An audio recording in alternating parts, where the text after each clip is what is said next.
Agnese, dove siamo?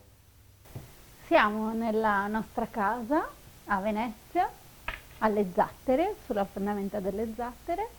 È la casa, diciamo, di famiglia di mio marito. Ed è una casa che c'è un po' piovuta, insomma, non l'abbiamo scelta, ci è capitata. È stata forse addirittura un po' lei che ha scelto noi. Piena della storia di famiglia di mio marito ed è molto connotata in questo senso, e allo stesso tempo una casa dove abbiamo scelto di tornare e di costruire il nostro futuro, la nostra vita insieme. Venezia è il viaggio o il luogo al quale tornare? Venezia è certamente il luogo in cui siamo tornati, cioè abbiamo fatto la scelta di tornare in questa città quando stavamo vivendo le nostre vite anche professionali in altri luoghi. Qual è la tua stanza preferita della casa? E ogni stanza, ogni luogo ha un po' così, i suoi ricordi passati, la sua storia passata e la sua storia presente, quindi vive di tante realtà diverse. La cucina. Perché? Perché insomma, è il luogo dove io mi sento di esprimermi di più in casa. Mi piace cucinare, mi piace mangiare.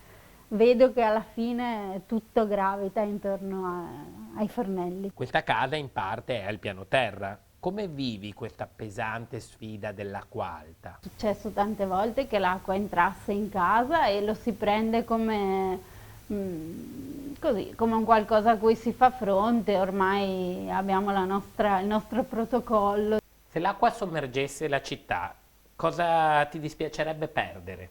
Quando l'acqua ha sommerso questa casa, ci siamo guardati negli occhi e abbiamo deciso di salvare i libri. I libri portano con sé un po' il senso del passato, della storia, per cui ci è parso di dover salvare qualcosa di più importante di noi. Sappiamo che è una cosa che è già successa e che risuccederà, però quel momento è stato particolarmente violento, c'era un sacco di forza in quell'evento lì, quindi ci siamo sentiti tutti un po' scossi. La sensazione è stata di essere proprio impotenti, un po' in ginocchio di fronte a questo, che è poi la stessa sensazione che capita di avere rispetto al turismo. Circe accoglie nella sua isola Ulisse e la ciurma.